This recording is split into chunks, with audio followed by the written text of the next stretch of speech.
Hey guys, let's play some Rogue Legacy. If you're not familiar with Rogue Legacy, it's a roguelike, and as such you get one save file. So I'll go ahead and delete my save file I have right here, and we'll just hop right into the game. Get a nice nostalgic prologue right here, complete with sepia tone.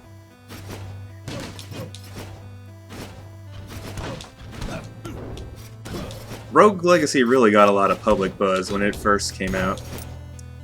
And it's easy to see why. There's a lot of things in this game that are appealing. First of all, the controls are crisp. They're simple. The graphics are simple and easy to read. And they look nice. Nothing like really blends together. You can tell very clearly what everything is on the screen. Which is very important for a game like this. The attack animation is very crisp, it never changes throughout the entire game.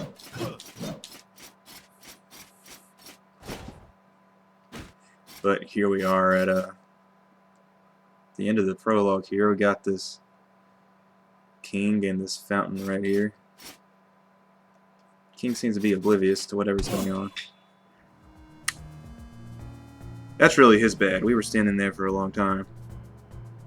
But such is life, I guess. So this is Rogue Legacy. Pretty much everything you just saw me do is the core mechanics of the gameplay. There is one more mechanic. You can throw magic attacks in a Castlevania fashion. I have the dagger for now. There's many magic attacks, and I'm sure we'll see them all eventually. Oh, let me just get another try at that. Yeah. So, yes, this is a roguelike, but not in the true sense of the term roguelike, because when you die in this game, your legacy, if you will continue. And you'll lose your character that you're playing. He will die, and he will stay dead. But your I guess it's your kid. Your kid will take your place and keep going at the castle for God knows why. I guess we'll find out why eventually. But for now, it's just our guy here attacking the castle.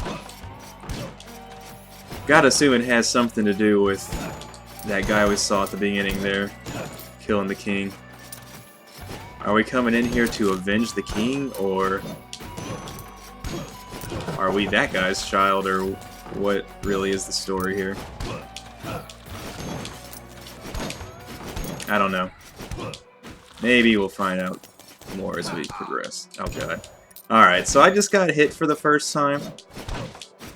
And you'll see my health bar there at the top. I got 100 HP right now, so I lost basically over a fifth of my health right there. Not a big deal, but really do want to try not to get hit. Oh my. Alright. Yes, please come up here, sir. Thanks. Wow. Alright. Alright. This is not where I wanted to be, but maybe it'll work out.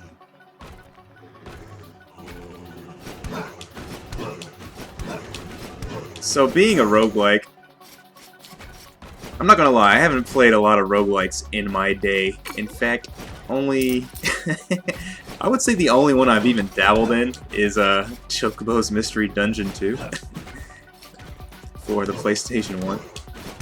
Because I love that little Chocobo, what can I say? I'll play anything that guy's in. Wow, that guy left me no money. What an unlucky break. Yeah, let me just hop on back up here to this nice, innocent interior of this castle here. So yeah, I don't know exactly all the features that compare to what people would consider roguelikes proper, but as far as this game's concerned, you get a map, and the map fills out as you progress, and it's only... oh my god, that hurts so much. And the dungeon is only semi-randomized. It is random, but there's certain areas of the castle, and they're always in relatively the same place. So for example, you always start... oh man. You always start in this kind of actual castle-looking area. And that fire and brimstone area we fell into haphazardly is always at the bottom. And the difficulty of the areas is always the same. And the fire and brimstone area is, of course, the hardest part. The hardest, most advanced area. So not too much up there, just a couple treasures. Pick up some loot. Definitely worth it.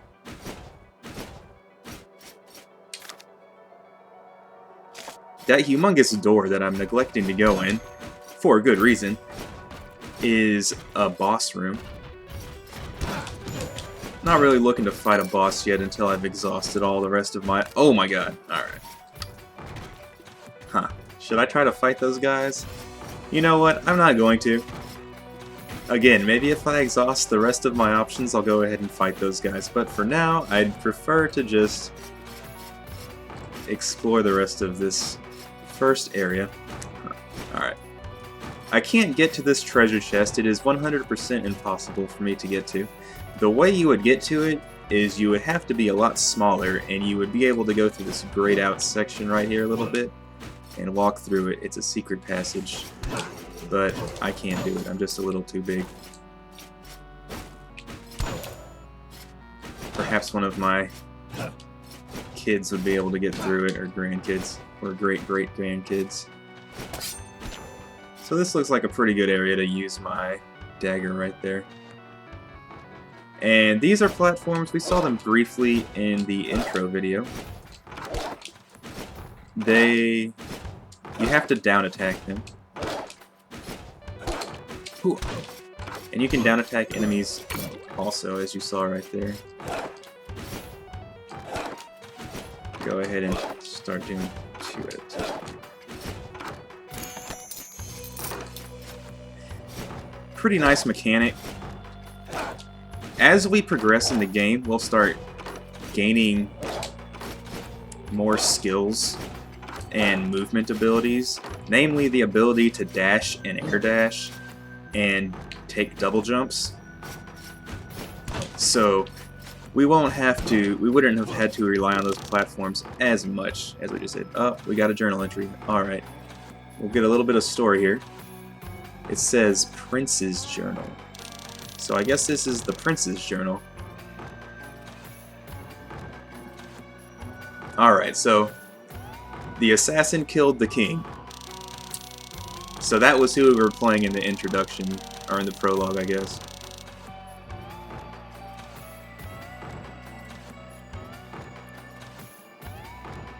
So, alright.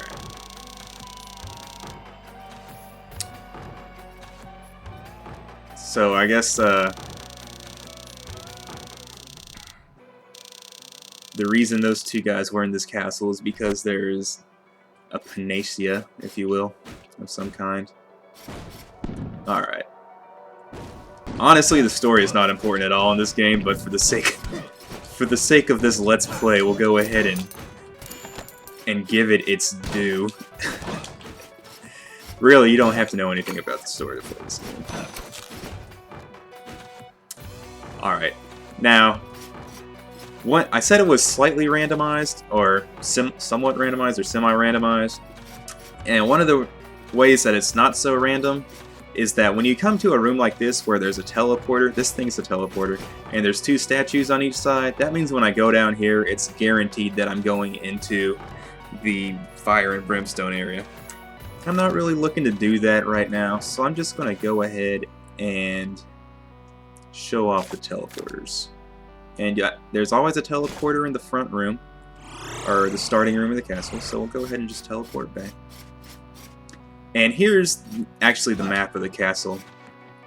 This is kind of showing what I was talking about. It's alluding to the fact that the fire and brimstone area is always in the bottom, and the tower area is always at the top, and the forest is always over to the right. And if you're so inclined, we can go ahead and read all of the journal entries that we've found so far.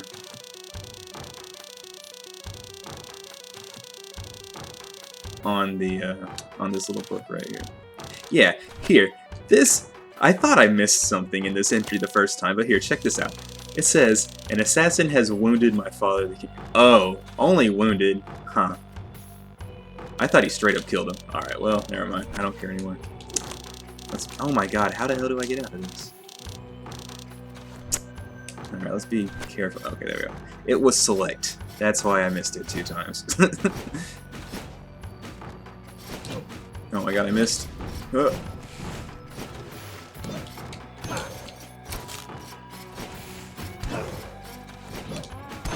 So, you probably got a pretty good idea of the different kind of enemies there are in this game.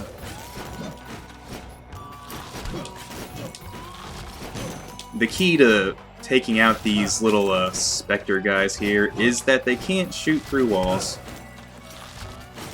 Definitely a nice way to try handling them. Sometimes these pictures are not what they seem.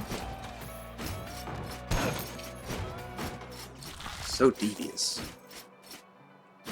I really don't want to get hit if I can help it, so I am just gonna take my time.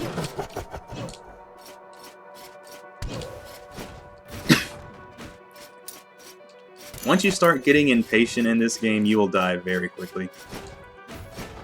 So I do want to go ahead and take my time. And yes, this is a fairy chest. And to get fairy chests, there's always an objective attached. In this case, it would be no jumping. And you might be wondering, how the hell are you supposed to get over there then? Well, that comes with the upgrades we get that I was talking about earlier, and in order to get this, I would need to be able to air dash twice. So I can't do that, so I'm just gonna dip on out.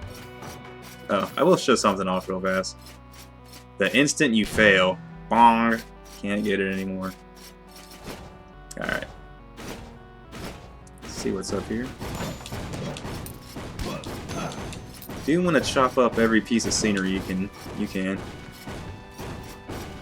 I feel like if I continue that way, I'm just going to run into the tower area. And the tower is the second hardest area, so I'm just going to go ahead and not go there. Or maybe there was treasure up there. Maybe I'll turn around and go back. Oh my god! Oh my god, I just pussied out so hard right there. Oh god. Oh, what a disaster. Man, I just got hurt so bad. Why didn't I just stagger that guy? What an idiot I am. Alright, well. I ate 2 pretty decent hits right there. Not what I was looking for from that room, but hey, at least I got a treasure chest, so worth it, as they say.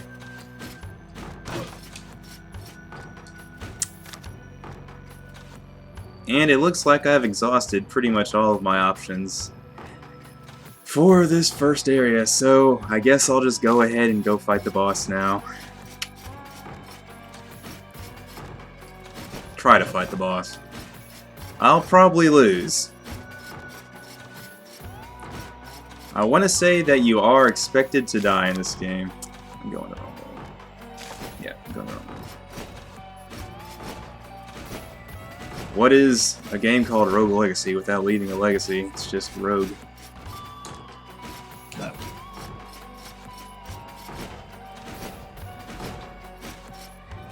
So, here we are. Actually, I could fight the boss. Or I could go fight those 2 giant guys over there. Huh. kind of want to go fight those big skeleton guys instead. Seems like something I have a chance of beating. I'm pretty sure I have no chance of beating the boss right now. Alright, what do you guys got? Blah, blah, blah, blah. Dodge! Chop this guy up. Oh, dodge again. I'm the master of Rogue Legacy. Okay, so now this guy is just real mad. Okay. Just keep dodging. Get your hits in where you can. Okay. Wow, that was too close. Nice, I beat those guys without getting hit. Drop a special chest right here, which will always contain something that's not money. And in this case, it contains a piece of equipment that we'll be able to purchase after we die.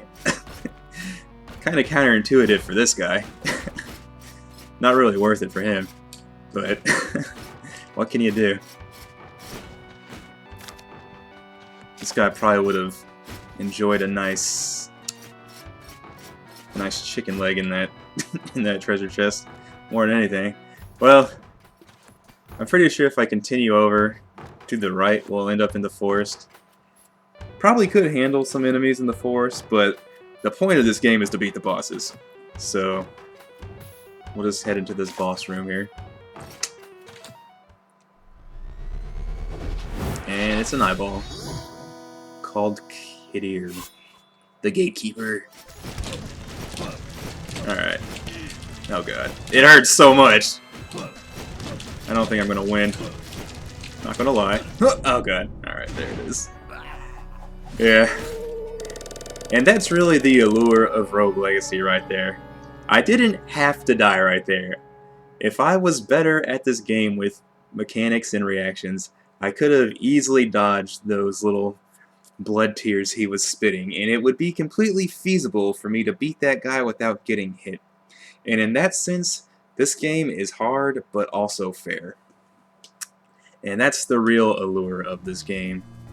With how good the controls are, and how crisp your controls are. Alright, I just said the same thing twice. But how kind of, like, there's no cheap shots that the enemies can take. Like, you can always see their attacks coming.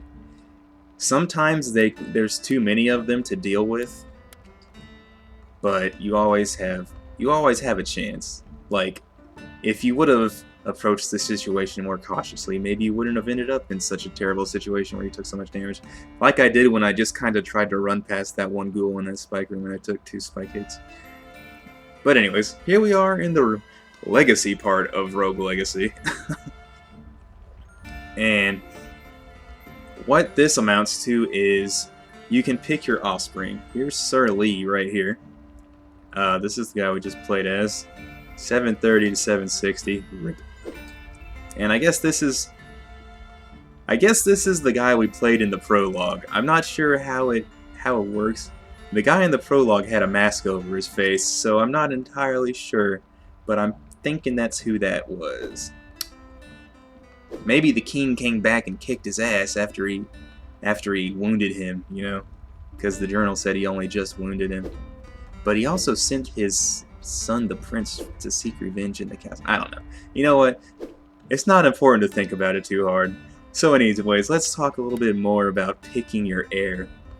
Basically, your heirs have up to 3 different types of traits, and they all have their own unique spell. These guys all only have the big sword thing, so it's not that unique. But so it'll explain what the traits are over to the side there. Oh yeah, you have one of the things is your class, but I think you can have up to 3 traits anyways. I want to say. So some of the traits are more important than other ones. Like, for example, this guy is bald and gay. Neither of those things have any effect on gameplay whatsoever, as far as I can tell. Actually, you know what? I'm not sure, but I think gay might, but only at the very end of the game. As far as actual playing the game is concerned, it doesn't do anything. But this endomorph trait does do something. It says, you're so heavy, enemies can't knock you back. So since that's actually a positive feature, I'm just going to go ahead and pick this guy. You might... I just glossed right over that first guy because he's so useless it's not even worth playing. He was upside down. It's a trait called Vertigo, and basically your character's upside down the entire friggin' time you're playing. Like, the screen is flipped. It's so stupid. I don't know why they even put that in the game. But anyways, here we are at the kind of the meta game part of the game, which is building our castle. I'm just going to go ahead and unlock the smithy here. Unlock the smithy to gain access to fat loot. Don't mind if I do. So this unlocks the blacksmith. That treasure chest we got from those two big skeleton guys is a piece of armor that we can buy from the blacksmith. They called it a blueprint. So the smithy's maxed out. There's only one level in the smithy, and unlocking the smithy gave us access to 2 other expansions we can pick up. I don't really need to increase my mana right now, but I'll go ahead and pick up a health upgrade for sure. And in the interest of getting more options, I'll go ahead and upgrade by this upgrade knight thing here. Turns our knights into paladins. Basically, as far as I can tell, you don't get any bonus stats from doing this. I could be wrong, but it does give you access to a different move, like kind of a sub-move that's class-specific. So for in this case, it's press Y to block all incoming damage. Basically, I guess they used how to use that shield. Learned how to use that shield, excuse me. And blocking attacks does use mana, so that's kind of the trade-off there. It's not just free. And I just want to expand my castle right now, kind of unlock some different things, get some more interesting options. So I'll go ahead and just unlock these 2 things to the side here, the architect. And I don't actually need to unlock the enchantress yet because I didn't get any runes in that last run. But I'll go ahead and just get it in the interest of expanding our castle here. And now we're starting to get into some more important things I could pick up. I could get the upgraded barbarian. These 2 options at the top here are upgrade mage and upgrade barbarian. We haven't seen either of these because the game was boring and gave me 3 flippin' paladins there in my last legacy, in my last heir choice. But I think I'll go ahead and pick both of these up. Again, just in the interest of fleshing out our castle here. All the good options are out here. I gotta find them. Alright, this is definitely something I'm looking for. Unlock Shinobi. Shinobi is probably the best early game class in the game, and also one of the funnest. Let's go ahead and get this description of the Shinobi here. Super fast, super deadly, which basically translates to they do something like 1.5 times or twice the amount of damage that like paladins do, which leads to them being able to one-shot a lot of enemies in the castle.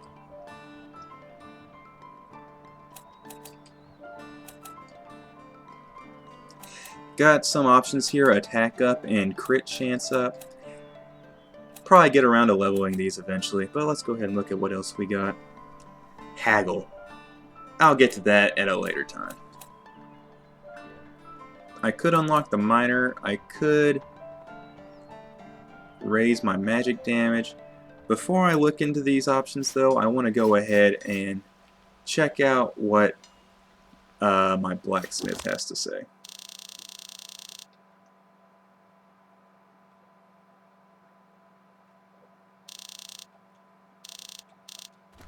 That's what he has to say.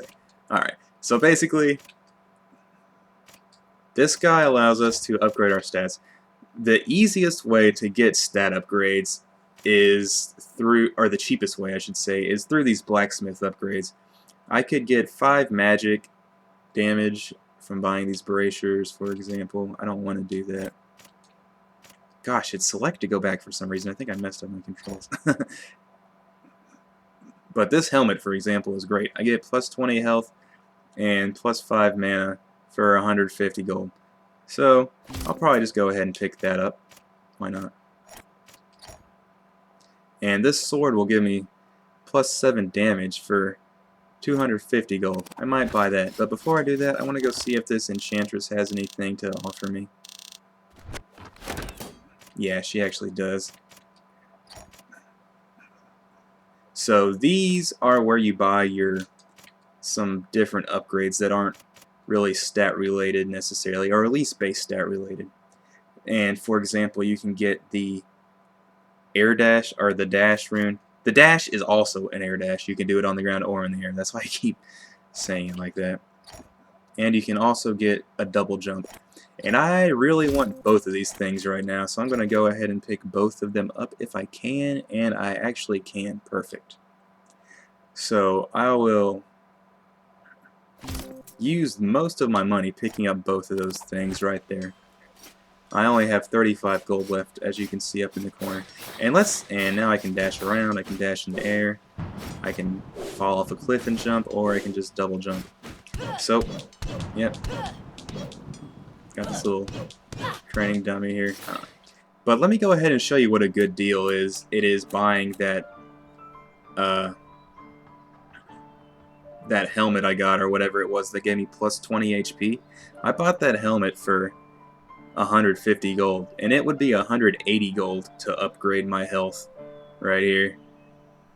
And everything scales up in price the more stuff you buy in this game, but equipment scales up a lot slower. So it's almost always worth it to buy new equipment if you can. But I'm out of money for now, so it's whatever.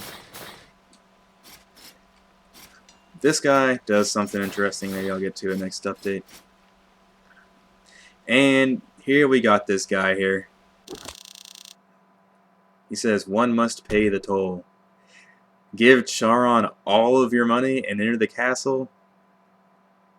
You don't have a choice, really. Your only choice is to not enter the castle, or give him all your money. So I'll go ahead and do that. And he laughs like a smug little Grim Reaper type guy that he is. And he took all of our money. No matter how much money you have, he will take all of it. So it's important to spend efficiently and get down to zero. As close to zero as you possibly can. Now let's go ahead and enter here. So I'm not going to actually play this character this time. I'm just going to leave off right here. Next update we'll play this character. And hopefully get a little bit further than we did last time. You'll notice my level's gone up to 9. I'm assuming I started at level 1. I'm not sure, I wasn't paying attention. But yeah. Hope y'all enjoyed this video, and I will see y'all next time. Peace.